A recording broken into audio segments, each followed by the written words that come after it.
With your connection to agriculture, I'm Joanna Guza. Dr. Kurt Vogel with UW River Falls was on the PDPW Dairy Signal, and he shares how animal handling can impact how much milk your cows are producing. And gentle handling is one of these things that does pay for itself. There have been several studies over the years, but this is one of my favorites, where they exposed groups of cows to different types of handlers. So they had an aversive handler that engaged in yelling and screaming and hitting, things like that. And then they had a gentle handler that was calmer and quieter around the cows. Then they milked these cows with these different handlers present in the milking parlor. And what they found was that when the aversive handler was present, this is the abusive type of handler, we saw lower milk yield, more residual milk, so the milk that's left over after we're done milking. A high amount of residual milk opens the door for mammary infections, opens the door for mastitis. And we also saw a higher heart rate in those cows when the aversive handler was present. These are all indications that that cow's body is responding to her psychological state. She's afraid, so she's activated her sympathetic nervous system. Her sympathetic nervous system makes her heart beat faster and makes her less comfortable to let down her milk. That's a problem. Now, on the flip side of this, though, the thing that you see that was reduced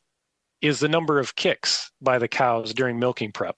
So this is a question that a producer would have to ask. Is a few less kicks here and there worth trading off more income from my herd? And for most producers, with as tight as margins are, they're probably going to say no to that.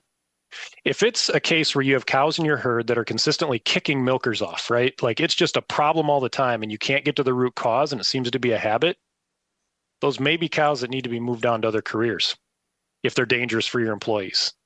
And then you find a replacement. So keep this in mind. Like the presence of somebody who has engaged in abusive behaviors toward cows can show in how productive that cow is, through how much stress she feels during the time that that person is present. And that's your connection to agriculture. I'm Joanna Guza.